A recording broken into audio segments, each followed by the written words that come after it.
going on, Hoop Nation? It's Ben Reeve here from The Hoop Show, and that music is very loud, but that's okay. It's fading down a little bit now. Welcome. This is the first Sunday night edition of our show, and with me, I've got two panellists or guests at the moment, and they are Paul James and Anna Pavlou. How you going, everyone?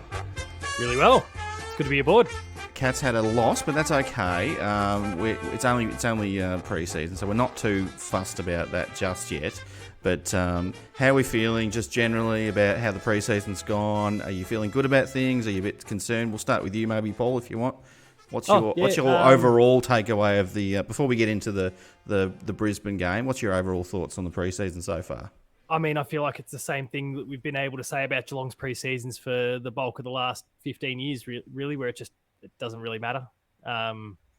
Good, bad, or otherwise, it's really not what they're there for. So it seems like it seemed like a pretty strong start after the Geelong Hawthorn game. Everyone was making a big fuss, came back to ground a little bit with the game this week, but then you can sit there and talk about the outs till the cows come home for both teams. Like, it's impossible to get a real read. It's good to get kilometres in the legs, and that's about all that really matters, I think.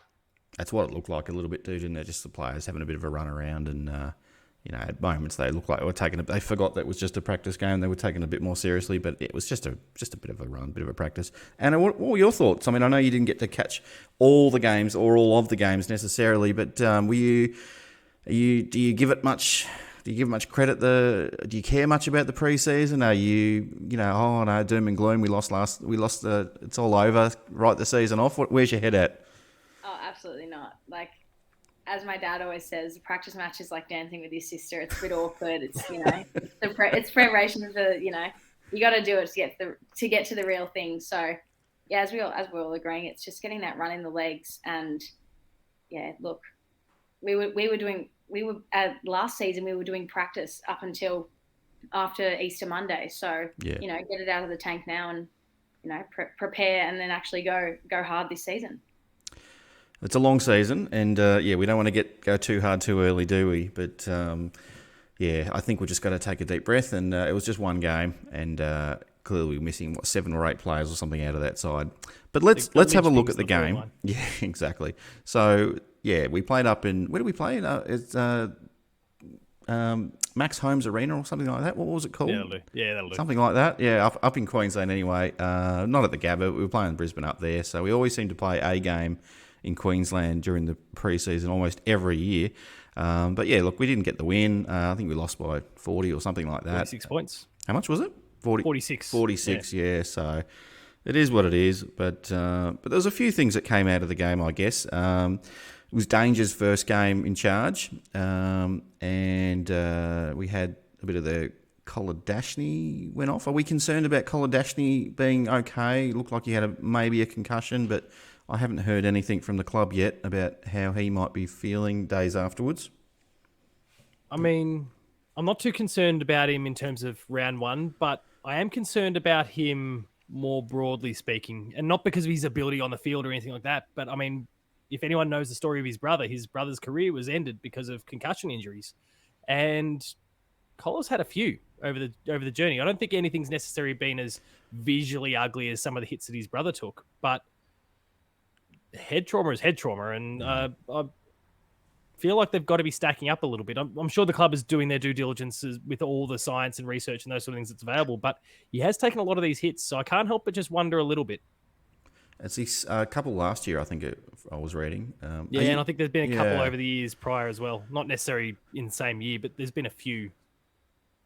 Yeah. And there's obviously, again, I'm no health scientist, but like, his brother has taken quite a few.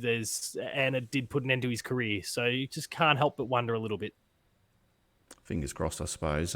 Guess, are you concerned, Anna, at all? Or it's 10, 15 days away, however long it is till the first game on the Friday night against the Magpies. It's I guess it's probably more the longer term for Jake more than anything else. But you have any thoughts on it? No, I agree with that. I think we were really good at managing our injuries last year. It got us to a flag, as we know. So I trust what the club knows. Yeah. No, I think you got to trust the club, don't you? As much as they like to keep their cards close to their chest on these injuries and so forth, like, we don't know what's happening with Tom Hawkins, but you're starting to hear that, maybe he's a chance for round one, when that was never really the talk when he went under the knife. Are you, Paul, I'll start with you. Are you 50-50 on Hawk, or are you more thinking like a round 3, round 4 situation? It just feels a little bit like some of that pre-round 1 sort of chatter that fans fall into the trap of. Everyone kind of falls into the trap of, really. You start to hear a few rumblings. Maybe someone's tracking a little bit better than you expect, but you would expect the Geelong Football Club, probably of all clubs, to be that little bit more conservative, that little bit more cautious. If he plays round 1, then I have to assume that he is 100% fit at that point. But I hope that they just give him, even if their feel is that maybe he would have been okay, give him a week, give him 2, whatever it happens to be. Yeah, I agreed with that. There's no point, as we saw last year.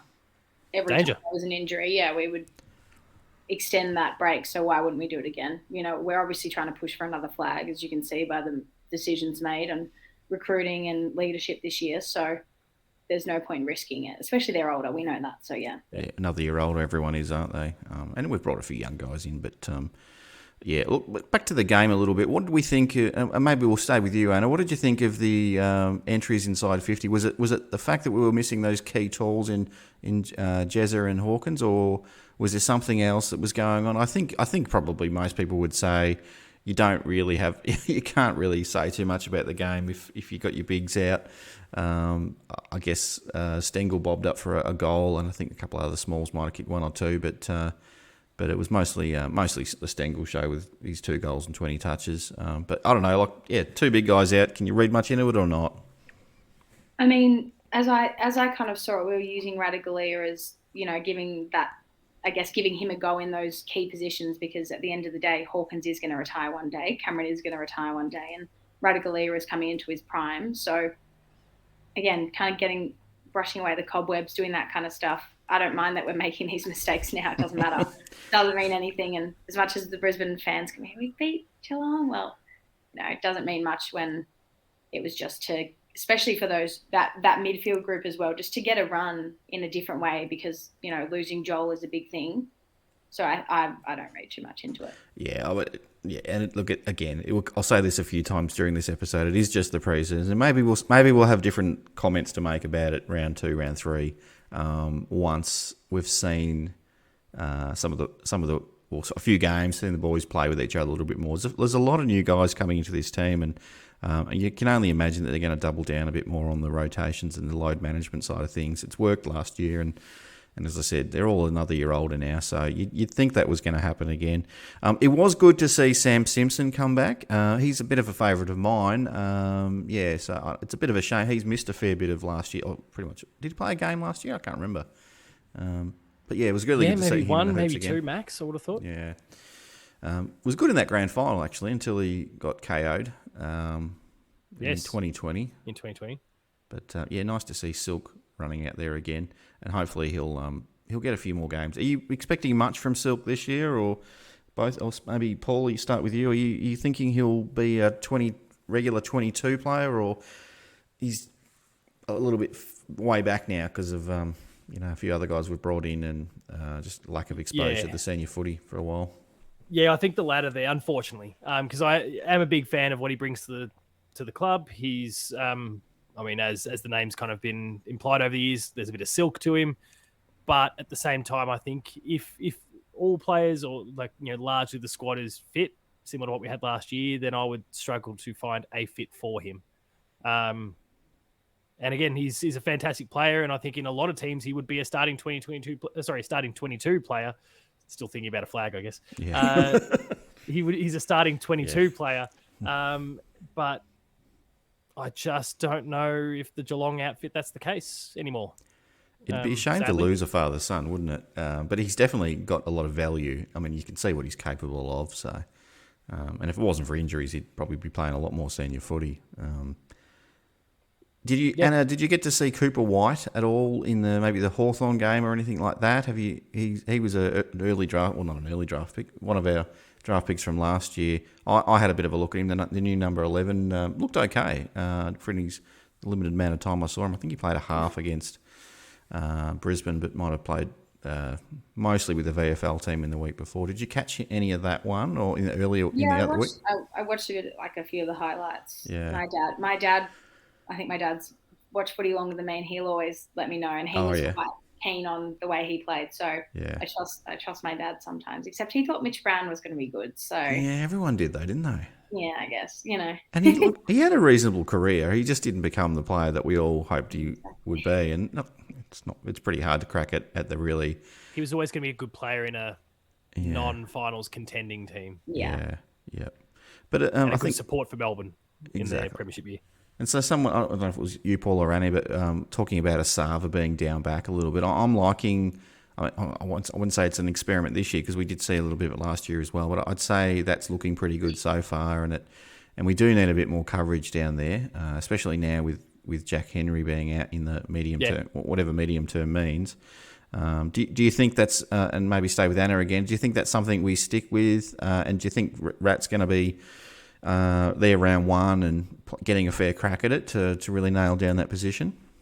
Well, I think, talking, I guess, about those ins and outs, you can't really go wrong now. We know Henry's out with Radicalea in that centre half back position, and they always say that it takes longer for the tools to kind of come into their own and understand. We saw Hawkins; it took him many, many years until he eventually broke out and became, the powerhouse that he is, and he just gets better with age. So I expect Radicalea in the same environment that Hawkins became a champion can do the same kind of thing. And you bring him into the side, and he doesn't just have to be in that one key position. Give Stanley a rest in the ruck. It's true. Segler, whoever it is, give Hawkins and Cameron a chop out, and then eventually, he's a player that everyone wants at their club who can play anywhere. Because didn't we have Stanley floating back? Sorry, Paul, to cut you off. Didn't we see Stanley floating back after taking the centre bounce and being that sort of ruckman in the back line? But now I guess you've got Asava down there who's got a nice leap on him. Maybe that'll change the way things look a little bit in terms of that ruck strategy, which really worked well last year. Sorry, Paul, jump in. No. I mean, look, I was a big fan, and I guess I won't show my hand too much for the votes later on. But I was a big fan of how Asava played. Yeah. I don't really know how I couldn't show my hand there, but he played a really, really good game. And obviously there was, we still had a decent score kicked against us, but I think that was no fault of his own, really. He did a great job holding down the key forwards, and Brisbane have now got quite a few of them. From Eric Hipwood to Danaher, you throw Gunston in there now as well. They've got a lot of goal scoring mid to tall forwards now, and he did a fantastic job in there. It was just kind of, especially in that first quarter, it was like a 20-6 or 20-9 forward 50 entries in that first quarter alone. Like, there's only so much you can do. Really, it's kind of holding the damn wall together, ideally, and him and the others did a pretty damn good job considering. So I'd like to see him stick around there. Interestingly, as a result of that, and I think probably just a little bit of flirting with positions in the preseason, but SDK actually did trend forward a couple of times during that goal, even leading to a goal at one point that he scored there. I guess he just got a sniff from the grand final. Now he just wants more, but he's hungry. He floated forward in the Hawks game as well. So, but just a little bit of and I looked at that and I thought that's probably about Asava getting more exposure without having DK there to help him out.